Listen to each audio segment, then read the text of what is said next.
Walls don't work. Anyone who says that they will solve a problem hasn't learned from history. The world's most famous wall, the Great Wall of China, started its life as a series of not-so-great smaller walls built when China was divided into warring kingdoms. In 2020 BC, Emperor Qin Shi Huang ordered that these walls be connected in hopes of keeping out the barbarians to the north. The labor force which built the wall was largely soldiers and convicts. An estimated 400,000 people died during the wall's construction.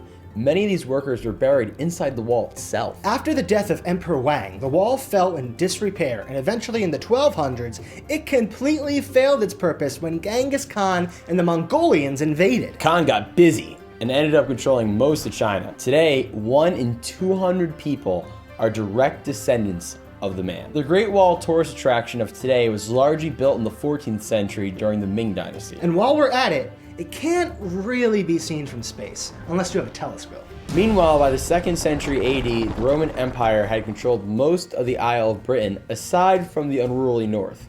The Romans, who had taken control of more of the world than anyone in history, had met their match with the Picts. In 122 AD, Emperor Hadrian decided that the north was no longer worth their time.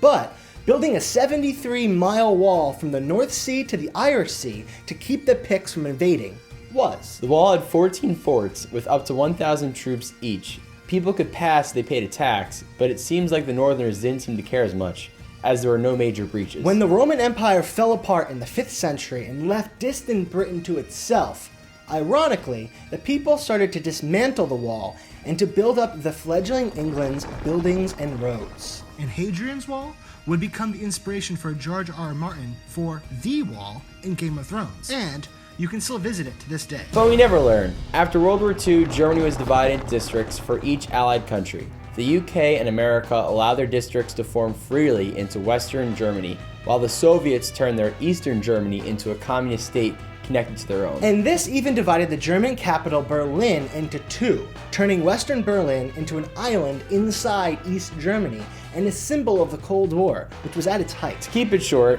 East Germany wasn't a great place to live, especially compared to the US and UK consumerism pop culture filled West. By 1961, 3.5 million East Germans had fled to the West, many of them educated young people. This brain drain was the last straw for the East, and at midnight, June 15, 1961, the construction of the Berlin Wall began to keep East Germans from entering West Berlin, where they had things like Elvis and hula-hoops. Also freedom. The wall went right through the city, splitting the streets, even the buildings in two. As East Germany kept improving it, the wall eventually became two walls, with what later became known as the death strip between it. By the late 1980s, with the help from external pressure from President Ronald Reagan, but more importantly, concerts of David Bowie and Bruce Springsteen, the East German people became more restless than ever. In 1989, Russian President Gorbachev and East Germany announced they were losing the travel restrictions between the two sides of the city. The population took that announcement quite literally and started to tear down the wall with their own hands. Also, David Hasselhoff was there. So walls don't work. Unless you are an Australian rabbit.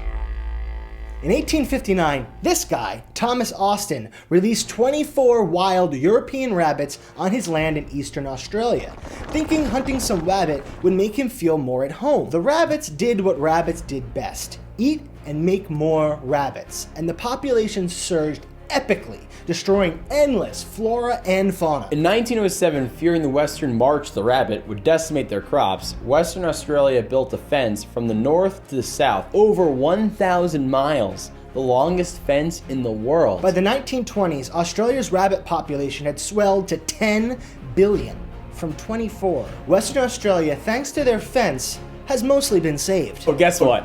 The rabbit fence, that can be seen from space, at least as much as the Great Wall can. So walls don't work. They divide us, they make us weaker, and eventually we find a way for people and culture to tear them down.